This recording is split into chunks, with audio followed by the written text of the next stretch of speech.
Good evening students. मैं advocate Neha Singh आप सभी का अपने यूट्यूब चैनल एडवोकेट नेहा की पाठशाला में पुनः स्वागत करती हूं। और आज भारत में यूरोपीय के आगमन के क्रम में हम लोग अभी पुर्तगाली यात्रियों को ही पढ़ रहे हैं और उन्हीं के क्रम को हम आगे बढ़ाएंगे। यह हमारे लेक्चर का आधुनिक भाग के लेक्चर का चौथा सीरीज है। हम अभी तक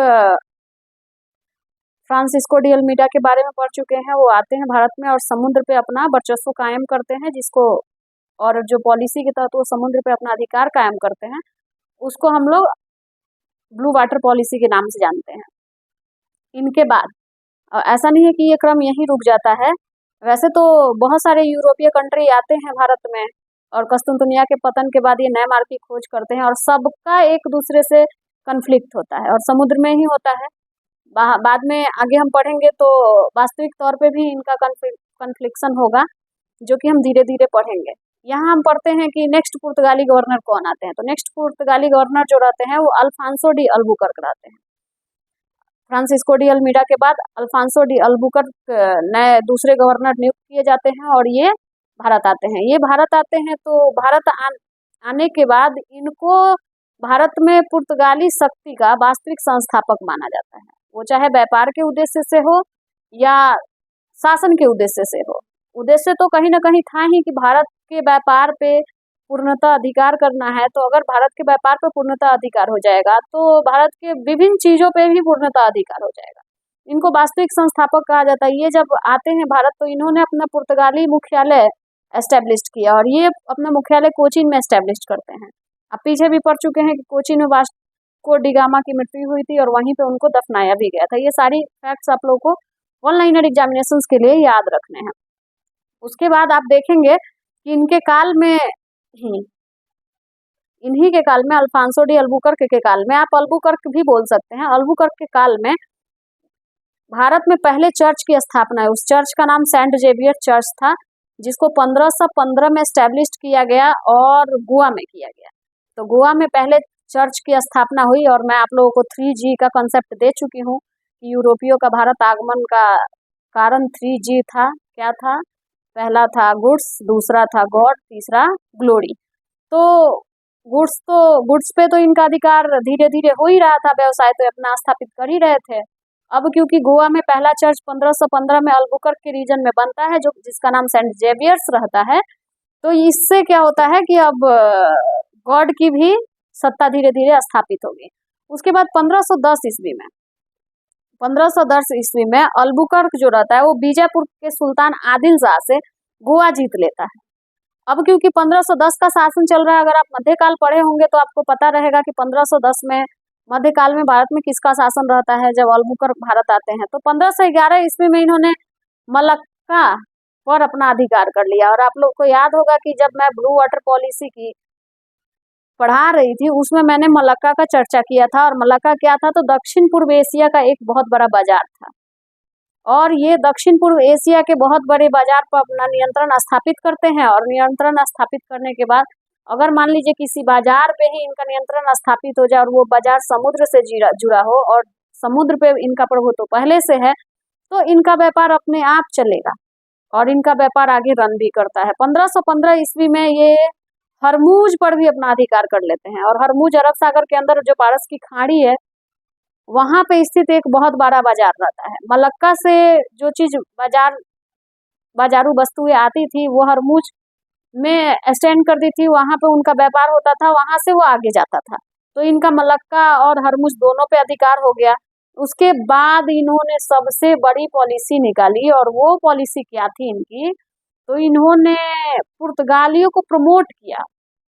इन्होंने पुर्तगालियों को प्रमोट किया कि आप भारत की महिलाओं से विवाह करिए। अगर आप भारत की महिलाओं से विवाह करते हैं तो अब आप इसके कंसेप्ट को समझ सकते हैं। उन्होंने विवाह करने के लिए कहा, इतिहासकारों के माध्यम से अलग अलग बातें कही गई हैं, लेकिन अगर हम अपने सामाजिक और सांस्कृतिक चीजों से जोड़ के इसको देखते हैं तो इनका उद्देश्य रहा होगा कि अगर भारत की महिलाओं से इनका विवाह हो जाता है तो उनसे जो बच्चे होंगे ऑलरेडी पुर्तगाली होंगे। और आप देख भी रहे होंगे कि सबसे पहले आते हैं और सबसे आखिरी में जाते हैं गोवा से। ये तो इन्होंने पॉलिसी निकाला कि भारत की महिलाओं से विवाह करिए और विवाह करने के लिए इन्होंने प्रमोट भी किया और ऐसा हुआ भी। भटकल, इन्होंने भटकल में एक दुर्ग स्थापित करने की अनुमति भी प्राप्त कर ली। किससे? तो देखिए, उस समय विजयनगर साम्राज्य भी अस्तित्व में था और विजयनगर साम्राज्य के शासक कृष्णदेव राय थे।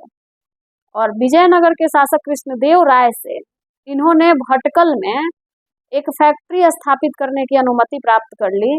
और फैक्ट्री स्थापित करने की अनुमति प्राप्त करने के लिए इन्होंने किसको भेजा होगा कृष्णदेव राय के पास? तो इन्होंने फादर लुई को भेजा। चर्च भी स्थापित करते हैं। उसके बाद चर्च के फादर का प्रयोग ये यूरोप की तरह ही भारत में करते हैं और फादर के माध्यम से भटकल में एक व्यावसायिक फैक्ट्री स्थापित करने का इन्होंने अनुमति वहां से प्राप्त कर लिया। अब फैक्ट्री का मतलब आप और हम यही आज के परिदृश्य में देखते हैं, तो आज के परिदृश्य में हम फैक्ट्री का मतलब यही समझते हैं कि फैक्ट्री वो है जहाँ पे वस्तुएं बनाई जाती हैं। लेकिन उस टाइम ऐसा नहीं था। उस टाइम ऐसा था कि फैक्ट्री और दुर्ग इसलिए एस्टेब्लिश होते थे कि वो लोग वो वेयर हाउस का काम करते थे। मतलब वहाँ पे सामान वस्तुएं रखी जाती थी और वहाँ से अलग क्षेत्र में व्यापार होता था। आप भविष्य में देखेंगे, आगे जब हम पढ़ेंगे तो ये देखेंगे कि वो लोग भारत से ही वस्तुएं खरीद के और भारत में ही बेचने लगे। तो ये कहानी अभी आगे आएगी, अभी ये शुरुआत का दौर है। तो ये वहां से विजयनगर साम्राज्य के शासक कृष्णदेव राय से फैक्ट्री स्थापित करने के लिए अनुमति प्राप्त किए और अनुमति इनको मिला भी।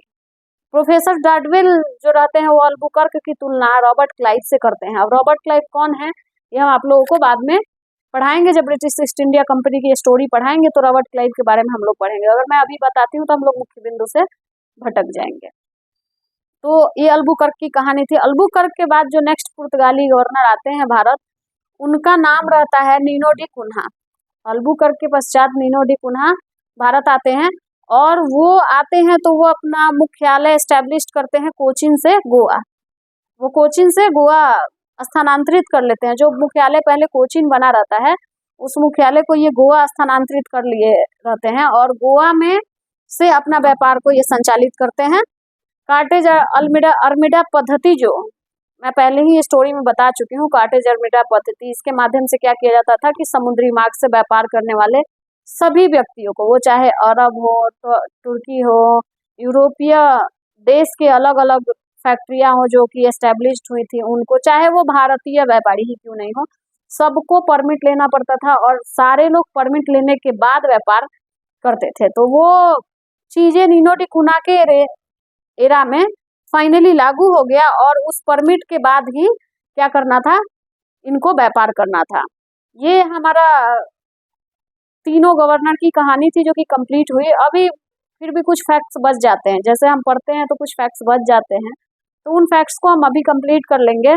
जो पहली ये लोग जो फैक्ट्री बनाने की अनुमति प्राप्त किए विजयनगर साम्राज्य से भटकल में, तो ये पहली पुर्तगाली फैक्ट्री कोचीन में स्थापित कर लिए थे और दूसरी फैक्ट्री कन्नूर में स्थापित किए थे और उसके बाद इन्होंने भटकल में भी फैक्ट्री स्थापित करने की अनुमति प्राप्त की थी। 1556 ईस्वी बहुत ही इम्पॉर्टेंट है भारत के इतिहास में, क्योंकि पुर्तगालियों ने इसी वर्ष भारत को प्रिंटिंग प्रेस से अवगत कराया था। प्रिंटिंग प्रेस की कहानी वर्ल्ड हिस्ट्री का पार्ट है, लेकिन फिर भी मैं थोड़ी बहुत आगे के लेक्चर में आप लोगों को पढ़ा दूंगी।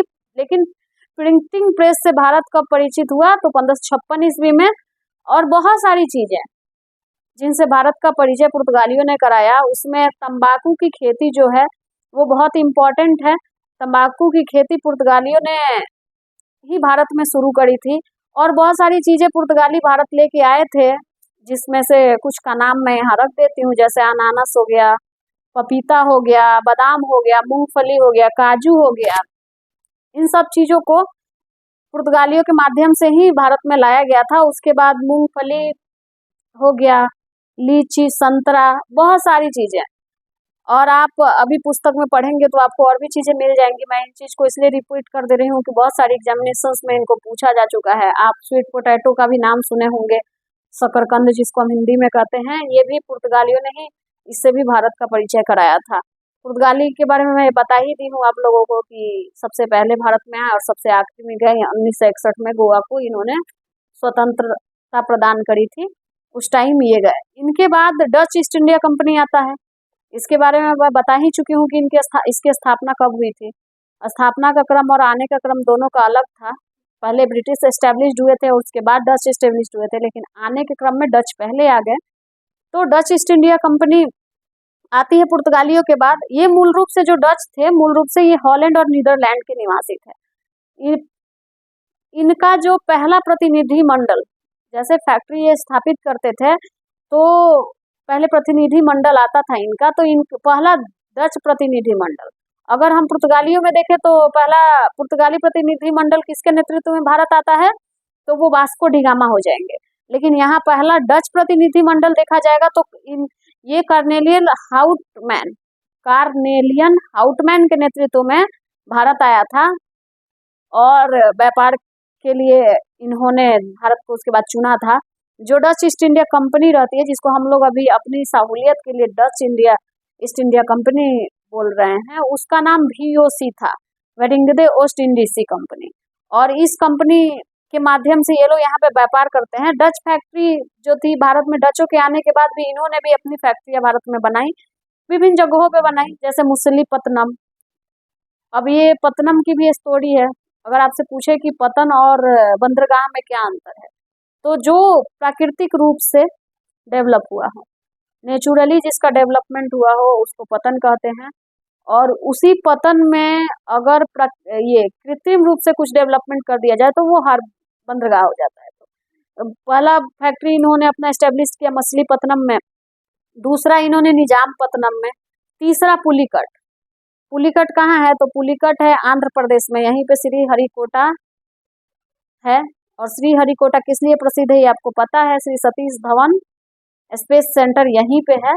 तो आप इस चीज का ध्यान रखिएगा। आंध्र प्रदेश में पुलिकट जगह है जहाँ पे इन्होंने अपनी फैक्ट्री एस्टेब्लिश की। पुलिकट झील भी है यहाँ पे, लगून झील है, खारे पानी की झील है। ये ज्योग्राफी का पार्ट है। उसके बाद इन्होंने चौथी फैक्ट्री अपनी सूरत में स्थापित की। सूरत में इनकी चौथी फैक्ट्री एस्टेब्लिश्ड हुई और इनका व्यापार चला। पहला जो डच फैक्ट्री था, अगर देखा जाए अपने नेक्स्ट परिदृश्य में, तो पहला डच फैक्ट्री जो इनका व्यापार करना शुरू किया वो बंगाल के पिपली में स्थापित किया गया था। और दूसरा डच फैक्ट्री चिनसूरा। भारत में देखा जाए तो मछलीपट्टनम, निजामपट्टनम, पुलिकट, सूरत में इनकी फैक्ट्री थी। लेकिन अगर पहला डच फैक्ट्री जो कि व्यापार करना शुरू करी वो कहाँ थी, तो बंगाल के पिपली में, और दूसरा बंगाल के चिनसूरा में। हुगली के निकट है चिनसूरा। यहाँ पे डचों ने एक फोर्ट बनवाया था। चिनसूरा में डचों ने एक फोर्ट बनवाया था और ये बहुत बार परीक्षा में पूछा जा चुका है। और अब परीक्षा का थोड़ा ट्रेंड बदल गया है, अगर जो फोर्ट बार बार पूछ दिया है उनको वो पुनः रिपीट नहीं करते हैं। तो चिनसूरा में इन्होंने एक फोर्ट बनवाया था जिसका नाम गुस्ताम्बुस था। गुस्ताम्बुस के नाम से जाना जाता था। ये पहला फोर्ट था उनका। और किला वही मैं बता चुकी हूँ आप लोगों को, फैक्ट्री हो, किला हो, जो भी हो, वो वहां बनाते थे और बना के वहां पे अपनी वस्तुएं संरक्षित करते थे। तो गुस्ताम्बुस फोर्ट डचों के द्वारा भारत में पहला था जो कि चिनसूरा में बनाया गया था। ये कई बार पूछा जा चुका है। अब हो सकता है कि नेक्स्ट कुछ बदलाव करे, तो नेक्स्ट मैं आप लोगों को ये भी बता दे रही हूँ कि डचों ने पुलिकट में भी एक किला बनवाया था। जैसे बंगाल के चिनसूरा में इन्होंने किला बनाया था जो कि परीक्षा में कई बार पूछा जा चुका है, तो इन्होंने पुलिकट में भी किला बनवाया था और जिसे गैलरिया का किला कहा जाता था। गैलरिया का किला कहा जाता था। और आप इसको याद रखिएगा क्योंकि कई बार से गुस्ताम्बुस पूछ चुका है, तो अब हो सकता है कि पूछे गैलरिया के किला के बारे में, तो हमारा कंसेप्ट क्लियर रहेगा, तभी हम आगे इसको समझ पाएंगे या परीक्षा में इसको हल कर पाएंगे। डचों का व्यापारिक मुख्य केंद्र क्या था, तो उनका व्यापार का केंद्र बोला जाए या डचों का मुख्यालय बोला जाए तो वो क्या था, तो पुलिकट था। पुलिकट ही इनका मुख्यालय था। पुलिकट में ही गैलरिया का किला था। तो ये आपको क्लियर रखना पड़ेगा आप सभी को। ये जो व्यापारी थे, व्यापार करते थे, तो व्यापार का जो प्रतीक इनका मुद्रा था उसका नाम, डचों का जो सिक्का था उसको पैगोडा कहा जाता था। तो डचों की इतनी कहानी थी। इनके बाद फ्रांसीसी आते हैं और फ्रांसीसी नहीं, ईस्ट इंडिया कंपनी आती है इसके बाद। लेकिन हम पहले फ्रांसीसी को पढ़ा दे रहे हैं, उसके बाद ईस्ट इंडिया कंपनी को पढ़ाएंगे, क्योंकि ईस्ट इंडिया कंपनी जो थी वो व्यापार के बाद यहाँ पे शासन स्थापित कर देती है। तो इस चीज को पढ़ने के लिए हमें स्पेस चाहिए, तो उसके लिए हम पहले फ्रांसीसी को क्लियर कर देते हैं, उसके बाद ब्रिटिश ईस्ट इंडिया कंपनी को हम पढ़ेंगे।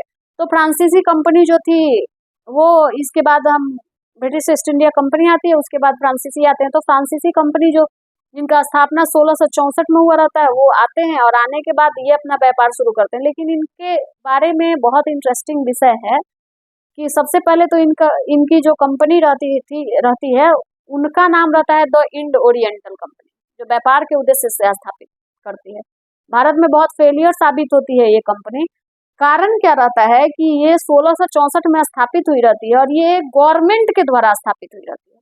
अभी तक जितनी कंपनियों को हम लोग पढ़े, वो कंपनी व्यापार के उद्देश्य से स्थापित स्वयं ये लोग वहां के व्यापारी किए थे और ये गवर्नमेंट से क्या लेते थे, आज्ञा पत्र लेते थे और उसके बाद व्यापार करते थे। उनको पूर्ण स्वतंत्रता थी कि आप जैसे व्यापार कर सकते हैं करिए, आप हमको सिर्फ टैक्स दीजिए, हमको बाकी चीजों से मतलब नहीं है कि आप वहाँ पे लड़ाई कर रहे हैं, वहाँ पे शासन स्थापित कर रहे हैं, क्या कर रहे हैं उससे हमको कोई लेना देना नहीं। लेकिन फ्रांसीसी कंपनी के साथ क्या था कि ये गवर्नमेंट के द्वारा एस्टेब्लिश थी, वहाँ के मंत्रिमंडल के द्वारा एस्टेब्लिश की गई थी, तो इसको जिम्मेदारी थी, जवाबदेही थी। ये कंपनी क्या थी कि ये कंपनी पूर्णतः सरकार को जवाब देती थी। कुछ भी निर्णय लेने से पहले इसको सरकार से आज्ञा लेना पड़ता था।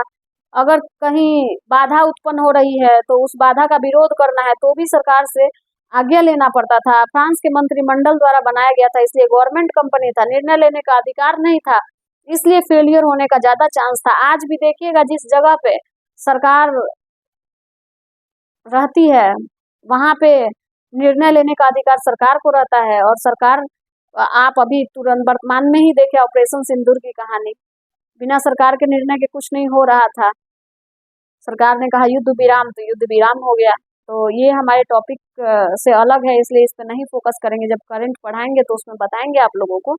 लेकिन जहाँ सरकार का पावर रहता है वहाँ पे सरकार का ही निर्णय सर्वोपरि होता है। और फ्रांस के कंपनी के साथ यही समस्या हुई। फ्रांस के कंपनी का जो समस्या था ये था कि इसको कोई भी काम करने से पहले फ्रांसीसी गवर्नमेंट से आदेश लेना पड़ता था। और उस समय फ्रांस का राजा लुई 14वां थे।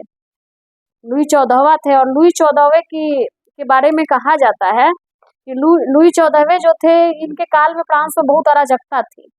मंत्री और सामंत थे, ये लोग प्रजा की बहुत शोषण करते थे, लेकिन फिर भी कुछ पढ़े लिखे मंत्री थे, वो अंततः राजा से मिल के बोलते हैं कि आपके एरा में क्या है कि लॉ का कोई रेगुलेशन नहीं है, यहाँ पे लॉ फुलफिल नहीं हो रहा है, इसलिए आम जनता का बहुत शोषण हो रहा है। लेकिन वहाँ का जो शासक था वो बहुत क्रूर था। फ्रांस लुई 14वां जो थे वो बहुत क्रूर थे। वो कहते थे कि मैं ही कानून हूँ और मैं जो कहता हूँ वही कानून है। बाद में आप देखेंगे कि फ्रांस में नेपोलियन बोनापार्ट आते हैं और इनकी अराजकता की कहानी को खत्म करते हैं। वहाँ पे विरोध होता है। फ्रांस की बहुत सारी कहानियां, फ्रांस की क्रांति पढ़े ही होंगे आप सभी, नहीं पढ़े होंगे तो एक बार जरूर जाके पढ़िएगा फ्रांस की क्रांति, तो वहाँ समझ में आएगा। तो वहाँ के शासक थे लुई 14वां। लुई 16वां के काल में भी वही समस्या थी, भूखमरी थी, टैक्स ज्यादा वसूला जाता था, अराजकता था। जो लुई 16वें थे ये ताला बनाने के शौकीन थे और शिकार करने के शौकीन थे। वो भूल जाते थे कि प्रजा को कोई कष्ट भी है, प्रजा को कोई समस्या भी है। सबसे ज्यादा खतरनाक सब्जेक्ट तो इनकी पत्नी थी। इनकी पत्नी की कहानी आप सुनिएगा तो इनकी पत्नी जिस समय फ्रांस में भूखमरी हुई थी, उस समय इनकी पत्नी वर्साई की महल का रेनोवेशन करवा रही थी और वहां पे करोड़ों रुपए खर्च करके। अब उस समय में करोड़ों रुपए खर्च करना आम बात तो रही नहीं होगी। तो इन दोनों की अराजकता को, आने वाले समय में इनकी संपूर्ण अराजकता को नेपोलियन बोनापार्ट खत्म करते हैं। तो ये मैं इसलिए बता दी कि वहाँ सरकार भी निरंकुश थी और सरकार के आदेश से फ्रांसीसी कंपनी को चलना था, जिसके कारण फ्रांसीसी कंपनी स्थापित तो हुई लेकिन ज्यादा सफल नहीं हो पाई। फिर भी इसने क्या किया कि भारत में अपना व्यवसाय शुरू किया। इन्होंने पहला अपना फैक्ट्री जो स्थापित किया वो सूरत में किया, फिर दूसरा मछलीपट्टनम में, तीसरा चंद्रनगर में। फ्रांसीसी कंपनी में जो थे वो युद्ध रेयर एंड रेयरेस्ट करते थे, लेकिन फिर भी प्रयास करते थे कि व्यापार उनका सफल रहे। ये शेर खां अली से, बंगाल के मुस्लिम शासक रहते हैं फ्रांसीसी कंपनी, मुस्लिम जमींदार रहते हैं यहाँ के। इन शेर खां अली जो जमींदार रहते हैं उनसे ये लोग एक गांव प्राप्त करते हैं और वहाँ बंगाल बोल रहे हैं, दक्षिण समुद्री तट वाले एरिया में। वहां से इन्होंने एक क्षेत्र प्राप्त किया शेर खां अली से और उस क्षेत्र का नाम ये लोग पांडिचेरी रखते हैं। आज का जो पुदुचेरी है वो उस समय पांडिचेरी रखा और यही इनका मुख्यालय भी बनता है। यही से मुख्यालय बना के वो लोग व्यापार करते हैं और व्यापार को स्थापित करते हैं। और बाद में माहे कराईकल पे भी अपना अधिकार कर लेते हैं। आज जो पांडिचेरी है, जिसको आप केंद्र शासित प्रदेश है जो हमारे देश में, वो केंद्र शासित प्रदेश जो है इन सभी क्षेत्रों पे फ्रांसीसी थे।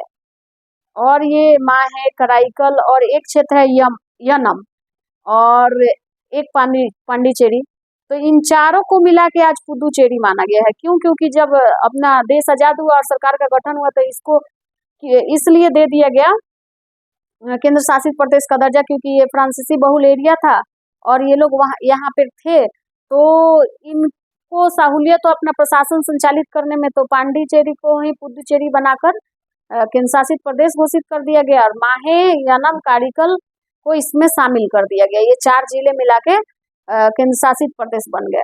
पांडिचेरी में एक किला एस्टेब्लिश किया फ्रांसीसियों ने, जिसको फोर्ट लुई के नाम से जाना जाता है। फ्रांसिस मार्टिन ने इसे बनाया था और फ्रांसिस मार्टिन के द्वारा बनाया गया ये किला था, जहां से ये लोग अपना व्यापार संचालित करते थे। आज जब हम लोग फ्रांसीसी कंपनी को कंप्लीट कर चुके हैं तो यहीं रहने देते हैं हम आज। और अपना नेक्स्ट लेक्चर जो कि ब्रिटिश ईस्ट इंडिया कंपनी का होगा, जो बहुत ब्रॉड होगा, कितने सीरीज में कंप्लीट होगा ये तो मैं नहीं बता सकती हूँ, लेकिन अगर आप चैनल से जुड़े रहिएगा तो सारा इम्पोर्टेंट नॉलेज आप लोगों को मिलेगा। इसलिए आप लोग मेरे चैनल को देखिए, इसको ज़्यादा से ज़्यादा शेयर करिए, सब्सक्राइब करिए और चैनल को लाइक करिए। Thank you.